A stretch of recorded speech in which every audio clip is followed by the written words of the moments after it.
I think I was invited here today because of my work with Chains of Conversation and Nashville Music Equality. Because of these organizations, I'm now recognized as an activist who has experience and knowledge about social justice and change. I want you to know I had no idea what I was doing when I co-founded both of these organizations. In fact, none of us even knew that we were in the process of forming an organization. It was not our goal, but it ultimately became the result of our work. We just knew that things were wrong and we needed to try to change things. So today, I challenge you to do the same, just as Rita Mitchell has done every day, every week, every month, every year for several decades. If you're not familiar with Rita, I want you to know what a powerful and phenomenal woman she is, who has led the way and thrived in a very conservative white male banking industry in the South. If it were not for Rita Mitchell, we would not have so many women in banking today. So thank you, Rita. And why did I have to follow you?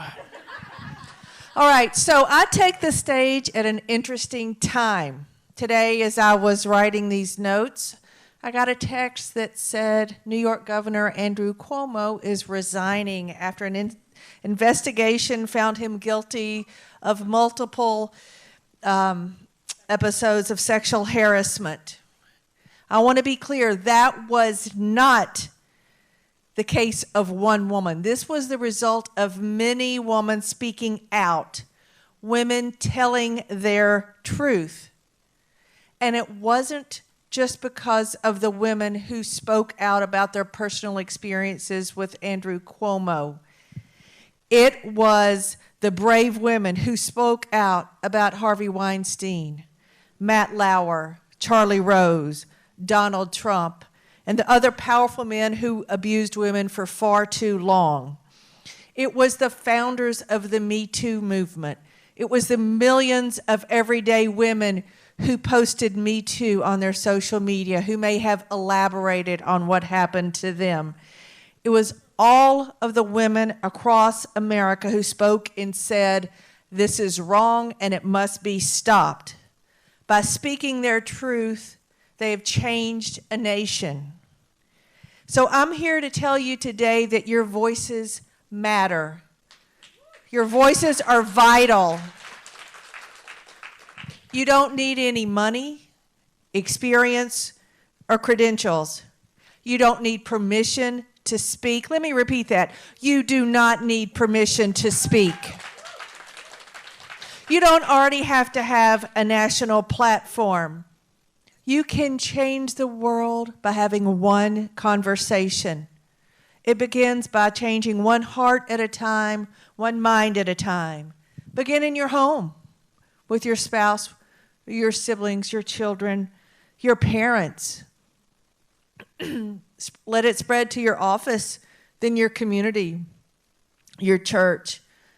Don't wait for someone else to step up and do what's right, because it's up to you. That's the philosophy that Tracy Gershon, Leslie Fram, and I had in 2014 when we began the work that led to the creation of Change the Conversation. Things had gotten so bleak for women in country music, and people were lamenting up and down Music Row how bad it is. Oh, it's so awful, it's so awful. Country music, we're not playing many songs by women, which meant that women's voices were being erased from the musical landscape. I'll give you an example of that. Shortly before the pandemic, I got in my car. I had to drive about an hour and 15 minutes to MTSU. About 10, 15 minutes in the drive, I realized I haven't heard a song by a solo female. Let me see how long it takes. It took the entire drive. I pulled up to MTSU. I had to switch it to my cell phone because I still had not heard a female voice, and had to go inside for another 15 to 30 minutes before I heard a female voice. Imagine what that tells young girls who are listening to the radio while they're driving to and from school with their parents.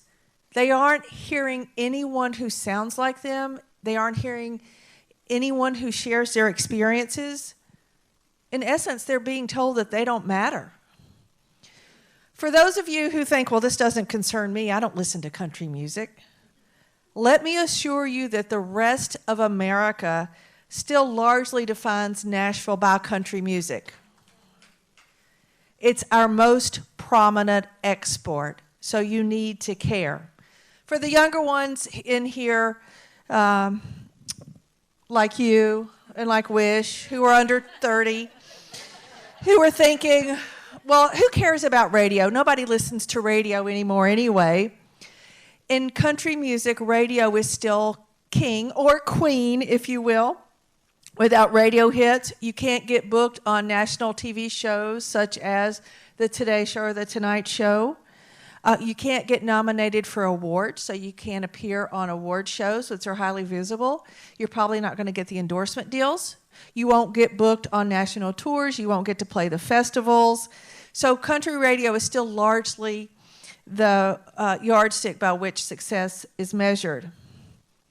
So as she said, I'm a Nashville native. So I grew up knowing about smart, strong women in country, from Tammy Wynette, Dolly Parton, Loretta Lynn. Okay? So that's our history. Strong women are our history.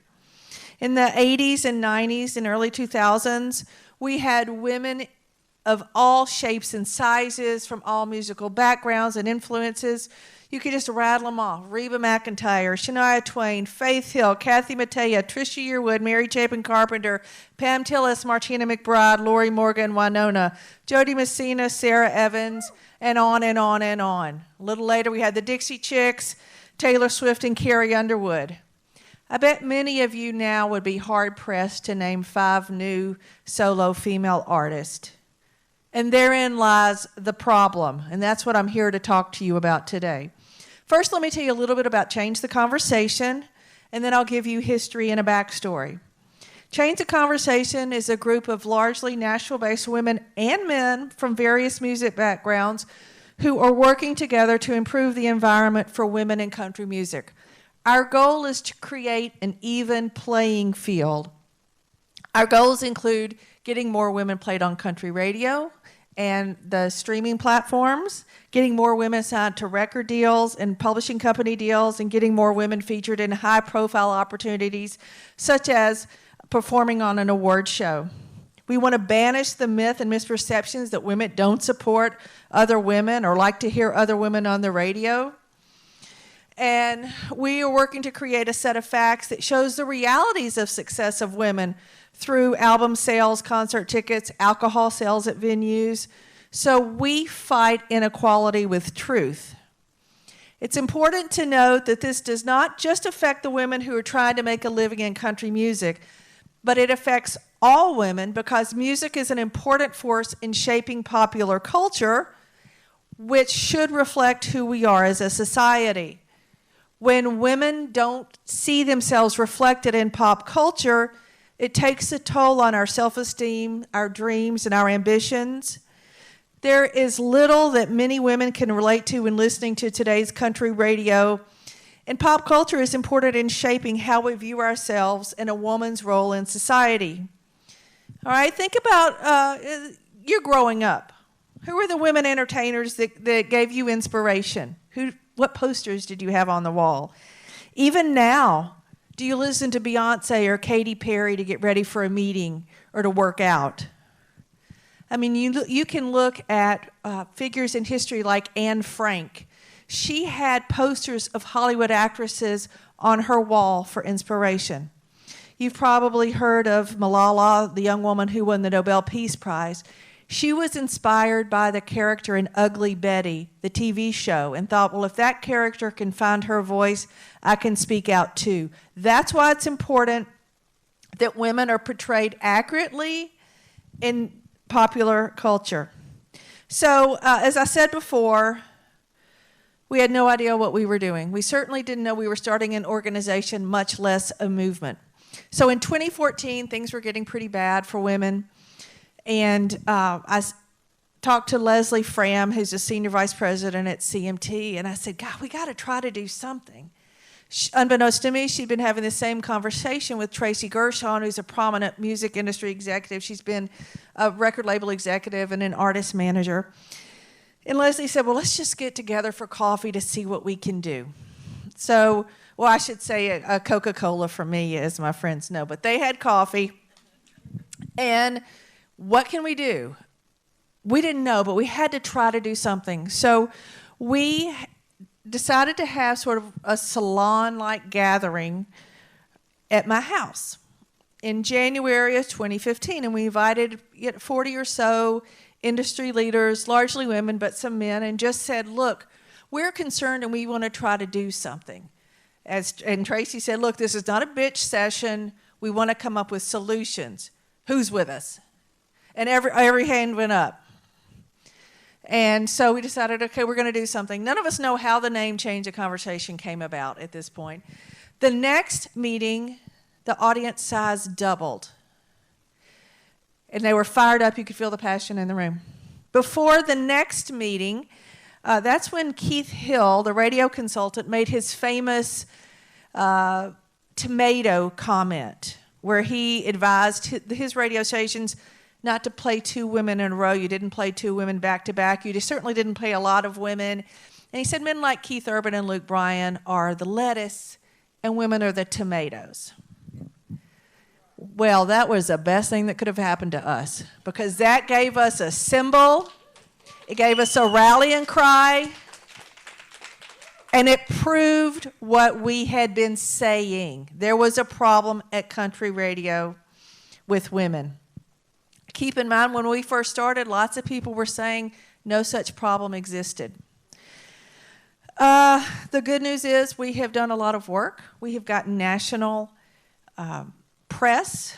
I believe the term was earned media. We have been featured on PBS. Thanks to the tomato controversy, Rush Limbaugh and I finally agreed on something. We have seen some growth. We have seen some decision makers try to improve things for women in country. However, the problems still exist. Dr. Jada Watson is a professor at the University of Ottawa, and she does a lot of research in this area. She found that in 2019, women made up only 10% of the country music culture. That means women accounted for 10% of daily radio spins. They accounted for roughly 10% in the top 150 on the year-end reports. From 2010 until 2019, Jason Aldean received the most country radio spins with about 4.2 million. That was nearly twice as many as Carrie Underwood received, who was the top female. Only one woman earned a #1 song on Billboard's Top Country Airplay chart in 2019. That was Maren Morris's Girl. And to make matters worse, a majority of female daily airplay took place during overnight or evening slots when few people were listening. It's even worse for artists of color in country music. Dr. Jada Watson's study of country radio from the years 2000 to 2020 revealed that only 3% of the artists signed to Music City's major labels were artists of color. Less than 1% are women. No black female has ever had a top 20 song at country radio. And I cannot believe I'm saying this in 2021. So that is a good segue into Nashville music equality. Again, the same thing happened. We had no idea what we were doing. We just knew we had to do something. So after George Floyd's murder, there were some industry leaders who, in Los Angeles or New York, who created Blackout Tuesday, where the industry was going to pause and reflect. Courtney Toney is a young woman I've mentored for several years, and she, at the time, worked at the Nashville Symphony, and she contacted Cameo Carlson, who's an executive at M Theory, and me, and just said, do you know if the industry's doing anything for Blackout Tuesday? And we said, no, so we should. So I reached out to Leslie and Tracy. They were on board, and we decided to host a panel for that Tuesday. Just one panel to start a conversation. We just knew we had to do something. That has led to the creation of Nashville Music Equality. That first conversation attracted more than 1,000 registrants, from the chairman and CEO of Universal Music Group to India Ari. That became, we were like, we got to do this. We got to do this again. Okay, so it has led to a greater awareness of racism in country music. It has led to companies expanding their hiring efforts to reach potential candidates of color. It has led to companies creating inclusion writers. It's led to companies offering internships to students of color for the first time. It has led to a removal, or I'd say maybe lessening as opposed to removal, of some of the barriers that have existed for artists of color in country music. But there is so much more that needs to be done. As Nashville Music Equality co-founder Gina Miller reminds us, this is a marathon, not a sprint. Let me stress, it's not that black artists were not interested in pursuing careers in country music. The country music doors were not open to them. So we're trying to open those doors.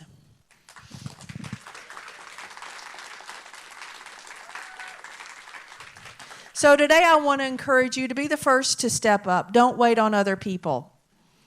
In the last year, there was talk, we need to do something to help college students of color.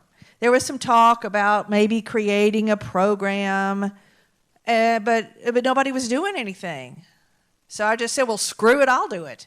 I didn't know what I was doing, but I launched a 5-month educational program called Bridges to Nashville that taught students of color nationwide about career opportunities in the Nashville music industry.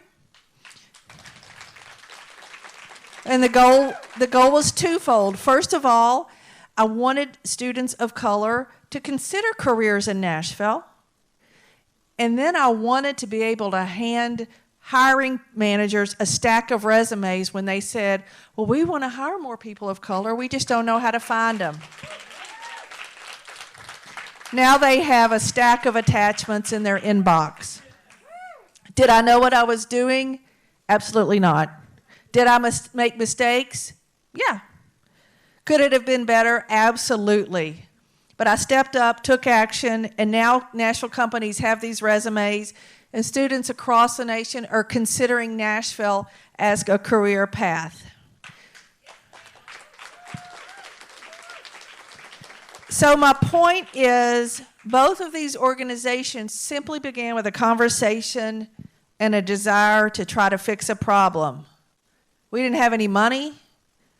We didn't have any time. We were all working full-time jobs, but we had a passion to make Nashville better. None of us had experience in activism. None of us knew what we were doing, but I knew that something had to be done. On my desk, it's a very academic setting at MTSU, and I have a sign that says, "What would Beyonce do?" And that drives me. But Beyonce can't be everywhere and do it all. We've got to be her little elves. Be your own Beyonce, or Ruth Bader Ginsburg, or Kamala Harris, or Taylor Swift, or whoever it is that inspires you. You want to know one of the people who really inspires me on a daily basis is Ice-T. And I was fortunate enough to interview him once, and he is a remarkable man, and he doesn't care about anything. And I need that, right?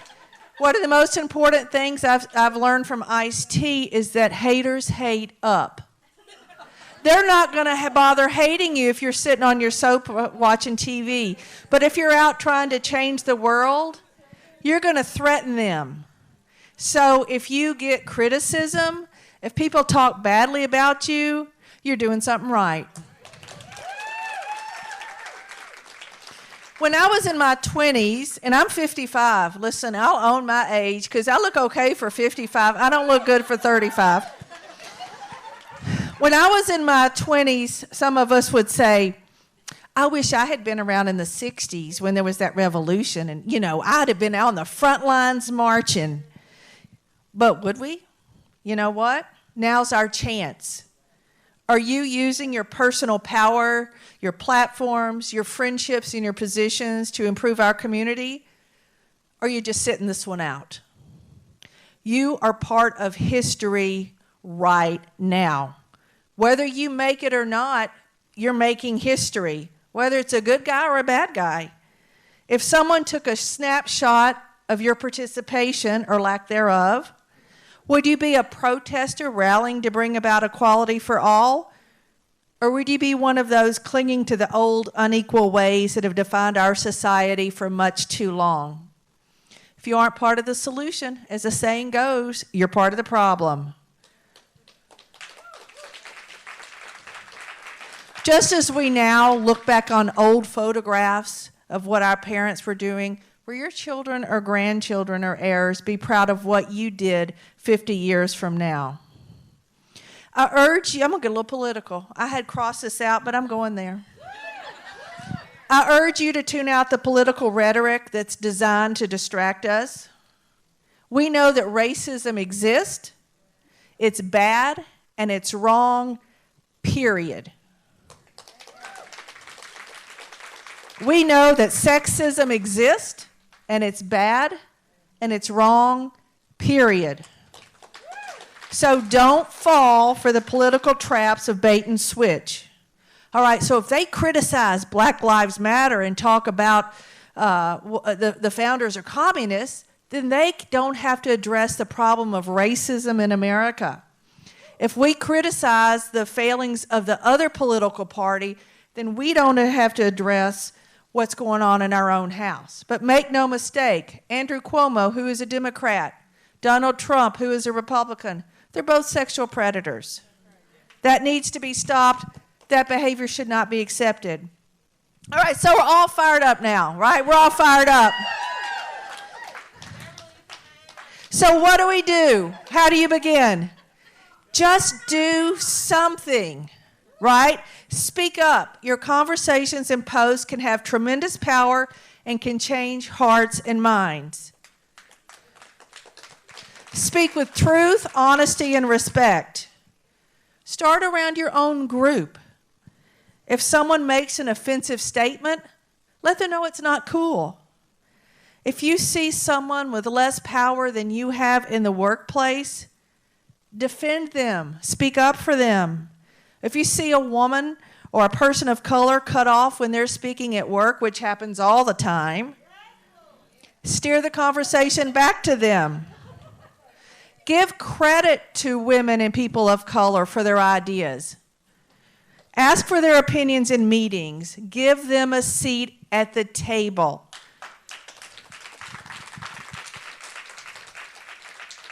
Don't wait on others to do something first, or it's never going to happen.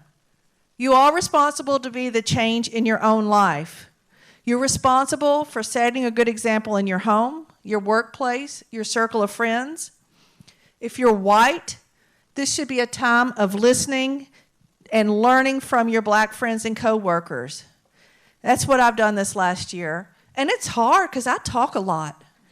But I needed to just shut up and listen and not be defensive. Just listen and learn about what their experiences have been. Work to create an anti-racist environment in your own homes, offices, social circles, and communities. Again, don't expect others to change it. Speak out now. Don't wait until you're more successful, until you have more money, until you have a better body. You will never be perfect. You've never known more than you know today. You've never been more experienced than you are today. I've also never weighed more than I weigh today. As I speak, my thighs are touching so much, I don't know how I'll walk straight. What if that had kept me from coming here today? I would have missed out on meeting all of you. I would have missed out on learning about Uncle Nearest and being proud of the YW and in learning. Here's a secret. Y'all lean in, it's a secret. We're all so insecure and worried about our own shortcomings that we're not even looking at you. All right, so to me, you all look together and beautiful and smart and successful. And I'm worried that you're going to think I'm an idiot who has nothing to say. That you're saying, I can't believe she wore those pants that are too short. They're too long to be crop pants, but they're too short to be regular pants. And I know those jacket doesn't go with those pants. And who is she kidding with that hair color? So that's what I'm hearing. So people aren't focused on you.